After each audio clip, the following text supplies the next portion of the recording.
महत्वपूर्ण अलंकार है वो 15 अलंकार है और उनकी पहचान हमें आनी चाहिए। परिभाषा आपको किताबों में लिखी हुई मिल जाएगी, तो उसको पहचान में एकदम आसान तरीके से बताने की कोशिश करूंगा। तो देखिए, सबसे पहले अपन अनुप्रास अलंकार को लेकर चलते हैं। अनुप्रास अलंकार में क्या है, वर्ण की आवृत्ति बार बार होती है। वर्ण की आवृत्ति बार बार होती है। वर्ण और शब्द ये आपको पता होना चाहिए। जो वर्ण होता है वो भाषा की सबसे छोटी इकाई है, और जो शब्द है वो वर्णों से जो मिलके बना है। तो आपको वर्ण देखना है, शब्द की नहीं बात कर रहा हूं, वर्ण की बात कर रहा हूं। तो अनुप्रास अलंकार में वर्ण की आवृत्ति होगी। कैसे होगी? अनुप्रास को अलग अलग भागों में या उसके 4-5 भेद माने जाते हैं। अनुप्रास का सबसे पहला है छेका अनुप्रास। छेका अनुप्रास में वर्ण की आवृत्ति 2 बार होती है, यानी 2 बार एक जैसा वर्ण आएगा। इसकी पहचान क्या है? वर्ण की आवृत्ति 2 बार होती है। जैसे कानन कठिन भयंकर भारी, इसमें देखो कै वर्ण आया है 2 बार, और इसमें भय वर्ण आया है 2 बार। तो यहां वर्ण की आवृत्ति जब 2 बार हो गई तो यहां पर कौन सा अलंकार होगा? छेका अनुप्रास अलंकार होगा। देखिए फिर से समझिए, अनुप्रास अलंकार के जो भेद है उसमें सबसे पहला अलंकार है छेका अनुप्रास। और छेका अनुप्रास की पहचान क्या है? 2 बार वर्ण की क्या हो? आवृत्ति हो। वहां कौन सा होगा? छेका अनुप्रास अलंकार होगा। अगला अलंकार है वृत्यानुप्रास। इसमें क्या होगा? 2 से अधिक बार वर्ण की आवृत्ति कितनी बार होगी? 2 से अधिक बार, अर्थात वर्ण है वो 2 से अधिक बार आए, या फिर पूरी पंक्ति में एक वर्ण बार बार आ रहा है, तो वहां पर कौन सा अलंकार होगा? वृत्यानुप्रास अलंकार होगा। देखिए, जैसे मान लो ये सबसे अच्छा उदाहरण है, सरल उदाहरण है, हिंदी का प्रसिद्ध उदाहरण है कि भगवान भक्तों की भयंकर भूरी भीति भगाइए। अब इसमें आपको क्या देखना है? एक ऐसा वर्ण है जो पूरी पंक्ति में आ रहा है, तो यहां पर एक वर्ण की बार बार 2 से अधिक बार आवृत्ति हो रही है, तो यहां पर कौन सा होगा? वृत्यानुप्रास होगा। एक बार फिर समझिए, वृत्यानुप्रास में क्या होता है? वर्ण की आवृत्ति है वो 2 से अधिक बार होगी, या पूरी पंक्ति में एक वर्ण आपको बार बार मिलेगा, तो वहां पर कौन सा अलंकार होगा? वृत्यानुप्रास। ये भी अनुप्रास का भेद है। अगला है श्रुत्य अनुप्रास। देखो, श्रुत्य मतलब सुनना। ऐसे वर्ण होते हैं जो एक स्थान से उच्चारित होते हैं। एक स्थान से क्या? आपने कभी पढ़ा होगा, जब अपन स्वर और व्यंजन पढ़ते हैं तो व्यंजन है वो हमारे जो स्वर तंत्रिय है उनमें अलग अलग भाग से बोले जाते हैं। जैसे मान लो क ख ग घ बोले तो कंठे व्यंजन है, और तै थे द ध न बोले तालव्य व्यंजन है। ये सारे अलग अलग दंत्य व्यंजन है, तै थे द ध न, और चे छे जे जे ने ये तालव्य व्यंजन है। उसकी चर्चा अपन कभी करेंगे। तो आपको थोड़ा सा इतना ध्यान होना चाहिए जी। जैसे मान लो एक ही पंक्ति से जो वर्ण है वो बार बार उठ रहे हैं। जैसे मान लो दंत्य व्यंजन का ये उदाहरण है श्रुत्य अनुप्रास में कि तुलसीदास सीदत निस दिन देखत तुम्हारी निठुराई। तो उसमें आपको पता होना चाहिए कौन सी लाइन में से वो वर्ण आ रहे हैं बार बार। तो जो तैथ दन है, दंत्य वर्ण है, वो बार बार आ रहे हैं। देखो, तय और लय भी इसमें आता है और स भी इसी में आता है, दंत्य में आता है। तो देखो, तय है, लय है, स, द, फिर देखिए द, त, न, स, द, न। तो ये एक स्थान से उच्चारित होने वाले वर्ण बार बार आ रहे हैं। तो सुनने में हमें लग रहा है कि एक स्थान से उच्चारित होने वाले वर्ण आ रहे हैं, तो ये अनुप्रास का कौन सा होगा? श्रुत्य अनुप्रास होगा। एक बार फिर देखिए, एक स्थान से उच्चारित होने वाले वर्ण जब आ रहे हैं, बार बार आ रहे हैं, तो वहां पे अनुप्रास का जो भेद है कौन सा? श्रुत्य अनुप्रास। तो वह श्रुत्य अनुप्रास अलंकार हो जाएगा वहां पर। एक होता है अंत्यानुप्रास। जो अंत्यानुप्रास होता है उसमें शब्द के अंत में तुक मिलती है। जैसे मान लो कोई भी अपन दोहा लिखते हैं तो लास्ट की जो यहां पर तुक मिलती है, वहां पर क्या हो? अंतिम जो वर्ण है, अंतिम शब्द का सबसे अंतिम वर्ण है, वो उसमें समानता हो, तो वहां पर क्या होगा? अंत्यानुप्रास। देखिए शब्द को, देखिए अंत्य, अंत में अनुप्रास हो। अंत में कैसे? जैसे मान लो अपन कोई भी दुआ देखते हैं, श्री गुरु चरण सरोज रज निज मुन मुकुर सुधारी वर्णो रघुवीर विमल जसु जोदायक फल चारी।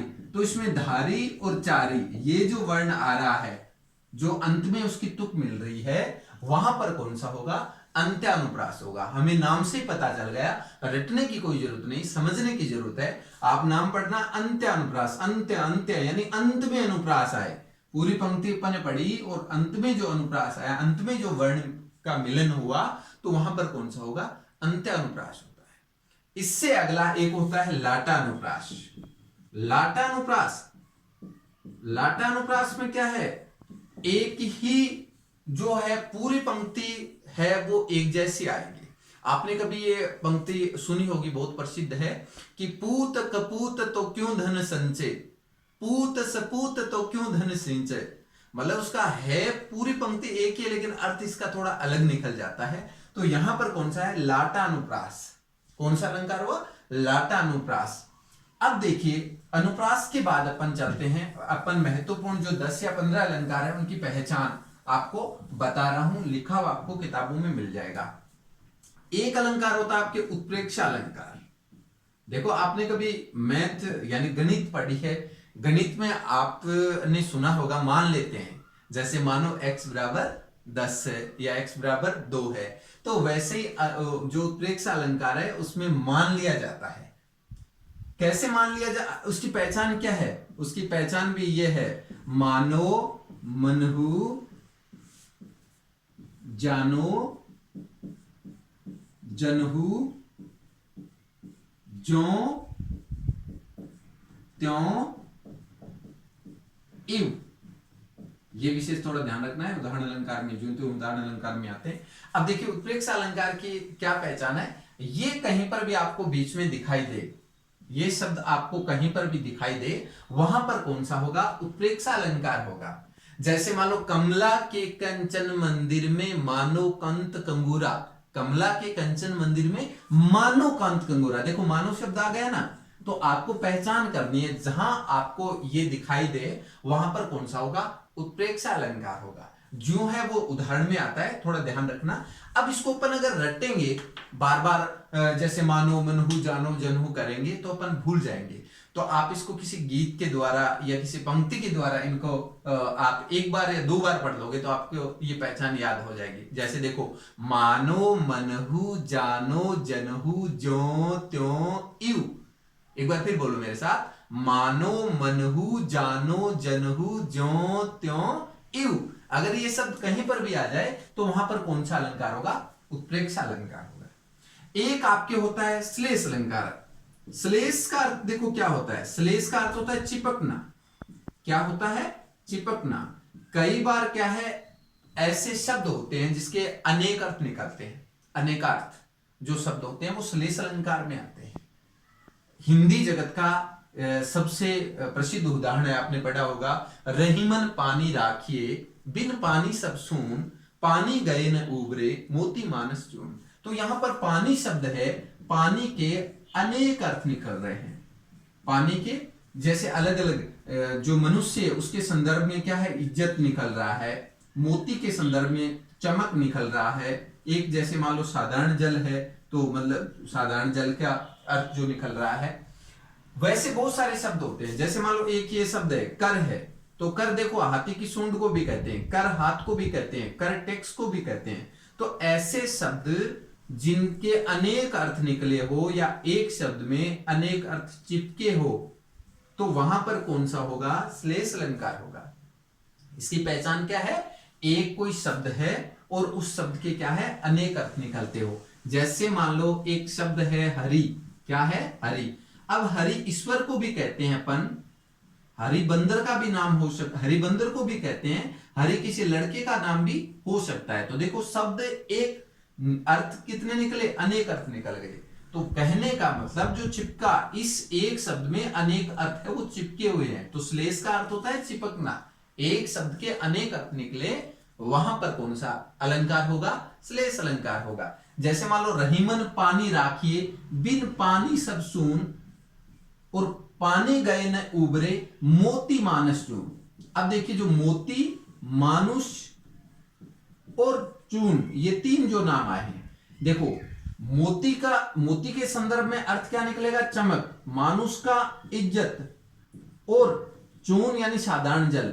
यानी जब अपन बाजार से मोती लाते हैं और उस मोती में चमक नहीं होती है तो उसका मूल्य नहीं होता है। जब तक मोती में चमक है तभी तक उसकी भाव है या तभी तक उसको लोग खरीदते हैं। मानुष इज्जत, मनुष्य का अगर पानी, अगर अपन कई बार कहते हैं ना कि मैं वहां गया उसकी इतनी बेइज्जती हुई कि उसका मुंह का पानी उतर गया, तो इसका मतलब क्या, इज्जत। तो मनुष्य के संदर्भ में क्या अर्थ निकला, इज्जत। और साधारण जल, जो अपन आटा जो लगाते हैं उसमें जल जो मिलाते हैं, तो पानी का अर्थ क्या निकला, साधारण जल भी। यानी कहने का मतलब पानी शब्द के अनेक अर्थ निकलते हैं। तो ये जो उदाहरण है वो कौन से अलंकार का हो गया, श्लेष अलंकार का हो गया। ऐसे ही देखिए हिंदी में 3 अलंकार एक जैसे हैं और अपन उसमें बहुत जल्द भ्रमित हो जाते हैं। देखिए आपने कभी यमक, पुनरुक्ति प्रकाश, तो एक ये 3 अलंकार है, यमक, पुनरुक्ति प्रकाश और विप्सा अलंकार। इन तीनों में क्या होती है, जो शब्द की आवृत्ति होती है और तीनों एक जैसे लगते हैं देखने में, लेकिन आपको सरल सी पहचान बताऊंगा कि इसकी क्या क्या पहचान क्या है, कैसे आप इसको पहचानो। देखिए यमक अलंकार है, यमक अलंकार में शब्दों की आवृत्ति होती है, एक शब्द है वो 2 बार आता है और प्रत्येक बार इसका अर्थ है वो बदल जाता है। देखो यमक में भी शब्द 2 बार आया है, पुनरुक्ति प्रकाश में भी 2 बार आया है, विप्सा में भी 2 बार आया है। अब इसकी पहचान क्या है, ध्यान कैसे करना है। देखिए जो यमक अलंकार है उसका जो हिंदी जगत का महत्वपूर्ण जो उदाहरण माना जाता है, आपने भी पढ़ा होगा कि कनक कनक ते सोगुनी मादकता अधिकार, वो पाए वो राय जग, वो खाए वो राय। तो आपने जो पढ़ा है कनक कनक ते शोगुनी, यहां पर कनक शब्द है वो 2 बार आया है और प्रत्येक बार उसका अर्थ क्या है, अलग अलग निकलेगा। एक कनक का अर्थ होता है धतूरा और दूसरा कनक यानी सोना। यानी कहने का मतलब जो कनक कनक ते सोगुनी मादकता, यमक अलंकार का जो उदाहरण है कनक कनक ते सोगुनी मादकता अधिकार, वो पाए वो राय जग, वो खाए वो राय। इसका मतलब ये हुआ जो कनक शब्द है दोनों बार जो एक जैसा है, लेकिन प्रत्येक बार उसका अर्थ क्या अलग निकल रहा है। एक कनक का अर्थ है सोना और दूसरे कनक का अर्थ होता है धतूरा। यानी दोनों में मादकता, मादकता मद शब्द से बना है, मद यानी नशा, दोनों में नशा होता है। जैसे मान लो धतूरा है, वो भांग वगैरह जो पीते हैं तो उसमें भी क्या है, नशा आ जाता है। और जब आदमी के पास सोना आ जाता है, सोना यानी धन दौलत आ जाती है, तो भी वो क्या है, मद में पागल हो जाता है, घमंड आ जाता है, अहंकार आ जाता है, गर्व हो जाता है उसके।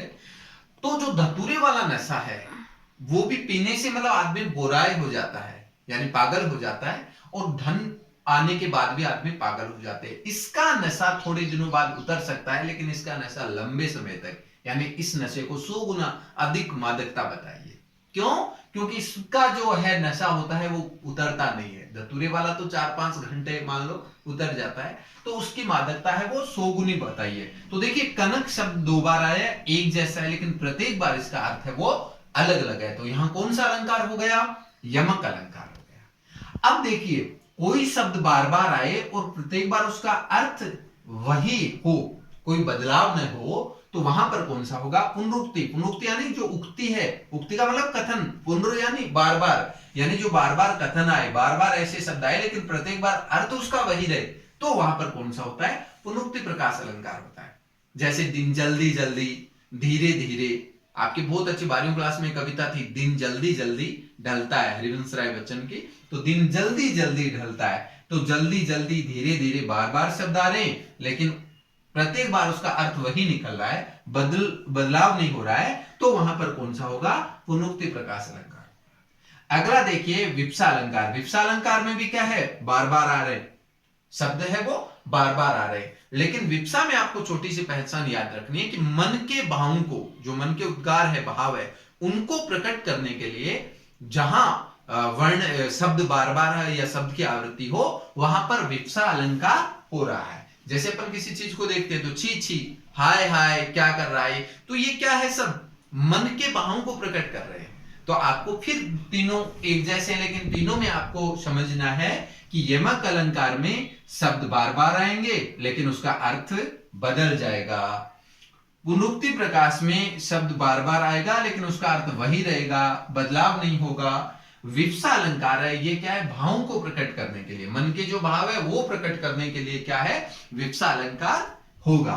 अगले अलंकार देखिए, मैं आपको शॉर्ट में समझा रहा हूं ताकि आपके क्या है, समझ में आ जाए। एक होता है आपके रूपक अलंकार। रूपक अलंकार जब उपमेय और उपमान है, तो देखो उपमेय और उपमान थोड़ा सा ध्यान, उपमा अलंकार में भी काम आएगा आपका। उपमेय और उपमान क्या होते हैं, देखिए जब प्रकृति की चीजें हैं उसकी तुलना अपन किसी से कर दे, तो उसको जिससे तुलना कर रहे हैं वो तो है उपमान, और जिसकी तुलना कर रहे हैं वो क्या है, उपमेय है। जैसे मान लो चंद्रमुख है, ठीक है ना, चंद्रमुख, तो अपन किसकी तुलना कर रहे हैं, मुख की कर रहे हैं। किससे कर रहे हैं, चंद्रमा से। तो चंद्र तो क्या है, उपमान, और उपमेय क्या है, मुख। फिर मेरी बात सुनो कि जिसकी तुलना अपन कर रहे हैं वो तो क्या हुआ, उपमेय, और जिससे कर रहे हैं, चंद्रमा है, कमल नयन, तो ये कमल है, चंद्रमा है, ये सब क्या है, उपमान है। तो ऐसे ही रूपक में भी रूप दे दिया जाता है। जैसे मान लो मुख चंद्र है, और विशेष ध्यान रखना इसकी छोटी सी पहचान है, बीच में ये आएगा, डेश की मात्रा आएगी, मुख चंद्र, यानी उस चंद्रमा को किसका, ये जो मुख को किसका रूप दे दिया, चंद्रमा का रूप दे दिया। तो ऐसे अलंकार होंगे या देश आ जाएगा, वहां पर क्या है, रूपक अलंकार। लेकिन ध्यान रखना ऐसा नहीं होना चाहिए कि जैसे मान लो माता पिता में भी आता है ये, तो आप कर दो माता रूपी पिता, नहीं, रूपी अर्थ निकलना जरूरी है उसमें, ठीक है ना। तो ये किसकी पहचान है, रूपक अलंकार की पहचान है। एक होता है आपकी, आपने सुना विरोधाभास। कौन सा अलंकार, विरोधाभास। विरोधाभास, देखो शब्द को देखो लो, विरोधाभास, विरोध का आभास हो। वास्तव में जब अपन किसी पंक्ति को पढ़ते हैं उसमें अपने विरोध का जो आभास हो, वहां पर कौन सा, विरोधाभास अलंकार होगा। आपके 12वीं क्लास में हरिवंश राय बच्चन की जो आत्मकथ्य हैं उसमें एक पंक्ति है, बहुत ही प्रसिद्ध है, कि मैं शीतल वाणी में आग लिए फिरता हूं। मैं शीतल वाणी में आग लिए फिरता हूं। शीतल वाणी और आग, ये दो शब्द आए, शीतल वाणी और आग। मैं, हरिवंश राय बच्चन क्या कहते हैं कि मैं शीतल वाणी में आग लिए फिरता हूं। अब दो है ये शब्द है, दोनों एक दूसरे की क्या है, विरोधी है। कि या तो कवि की वाणी शीतल नहीं है, और अगर कवि की वाणी शीतल है तो उसमें क्या नहीं है, आग नहीं। दोनों एक साथ कैसे हो सकती है। मैं आपको कहूं कि आप गर्म बर्फ लेके आओ, है ना, तो बर्फ गर्म कैसे हो सकती है। तो थोड़ा सा विरोध का क्या हो रहा है, आपको आभास हो रहा है। वहां पर कौन सा, विरोधाभास अलंकार। हरिवंश राय बच्चन क्या कहते हैं कि मैं शीतल वाणी में आग लिए फिरता हूं। इसका अर्थ ये हुआ कि जब उनकी पत्नी थी वो बिछुड़ गई, तो उसके वियोग में वो क्या है, तड़पते रहते हैं, उसकी याद है वो जलाती रहती है। तब वो अंदर से तो जो वियोग की आग है वो जलती रहती है, लेकिन फिर भी वो लोगों को अपना दुख बताते नहीं है। लोगों के साथ वो कैसा व्यवहार करते हैं, अच्छा व्यवहार करते हैं, मीठे बोलते हैं, अर्थात ऐसे बोलते हैं ताकि लोगों को एहसास ही नहीं हो कि अंदर है वो गम है, किसी बात का गम है। तो कवि क्या कह रहा है कि मैं शीतल वाणी में आग लिए फिरता हूं। मेरी वाणी शीतल है, फिर भी अंदर है वो जो है वियोग की आग है वो जलती रहती है। तो इस पंक्ति में शीतल वाणी में आग का क्या लग रहा है आपको, विरोध लग रहा है, विरोधाभास, विरोध का आभास हो रहा है। तो जहां आपको कहीं विरोध का आभास हो, वहां पर कौन सा अलंकार होगा, विरोधाभास अलंकार होगा।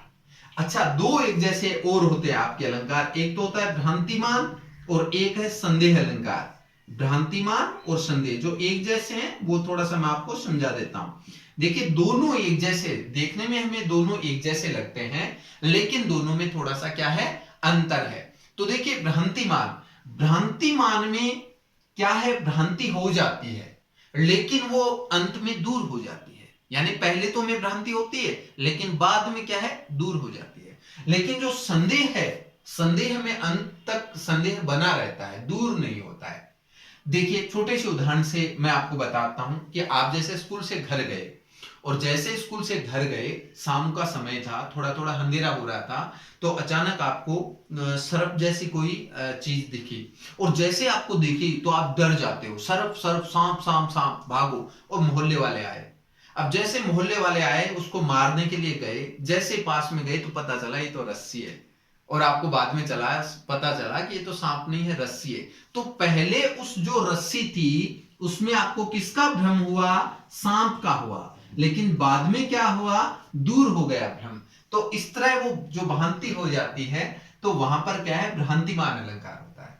संदेह अलंकार में अंत तक संदेह बना रहता है। सारी ही चिनारी ही किनारी ही की सारी ही की सारी ही किनारी ही किनारी ही की सारी है हिंदी जगत का एक जो संदेह अलंकार का बहुत अच्छा उदाहरण है। इसकी पहचान क्या है? आपको पहचान याद रखनी है। या, कींधो, अथवा जैसे कोई शब्द बीच में आपको मिल जाए तो वहां पर क्या है? ये शब्द कहीं बीच में मिल जाएंगे तो वहां पर कौन सा? संदेह अलंकार होगा।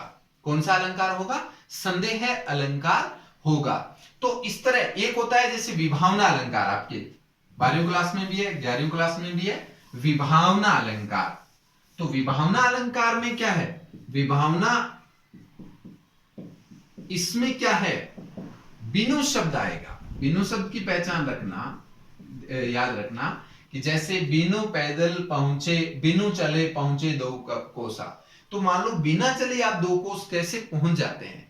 तो इसमें भी हालांकि आपको विरोध जैसा लग रहा है, विरोधाभास और विभावना में दोनों देखने में एक जैसे हैं, लेकिन अंतर है। बिनु शब्द का विशेष आपको ध्यान रखना है। तो इस तरह आपके जो एक होता है उदाहरण और दृष्टांत, ये भी दोनों एक जैसे अलंकार है। उदाहरण और दृष्टांत। देखिए दृष्टांत क्या है? दृष्टांत में कोई बात कही जाती है और उसको समझाने के लिए नीचे एक दूसरी पंक्ति होती है। आपने सुना होगा, करत करत अभ्यास के जड़मती होते सुजान, रसरी आवत जावत पत्थर करे निशान। तो मतलब आप बार बार प्रयास करोगे, बार बार अभ्यास करोगे तो आप सुजान बन सकते हो, ज्ञानी बन सकते हो। जड़ीमती, जो कम बुद्धि वाले मूड लोग होते हैं, वो भी क्या है? बार बार अभ्यास करने पर क्या बन जाएंगे? ज्ञानी। जड़ीमती जो जड़ बुद्धि है वो भी क्या बन जाएंगे? ज्ञानी बन जाएंगे। उसको समझाने के लिए नीचे जो उदाहरण दिया गया है, रसरी आवत जावत। जब पत्थर पर बार कुएं में जो पत्थर जो लगा होता है उससे अपन पानी निकालते हैं तो उस रस्सी से वो पत्थर घिस जाता है। और रस्सी कितनी नरम होती है और पत्थर कितना कठोर होता है, लेकिन जब वो रस्सी उस पत्थर पे घिसती है तो वो पत्थर भी घिस जाता है। तो पत्थर पे भी क्या निशान पड़ जाते हैं। तो उसी तरह अपन अगर बार बार अभ्यास करेंगे, बार बार प्रयास करेंगे तो हम सफल हो सकते हैं। तो दृष्टांत में ऊपर जो बात कही हुई है उसको नीचे उदाहरण से समझाया जाता है। तो वहां पर क्या होता है? दृष्टांत अलंकार होता है।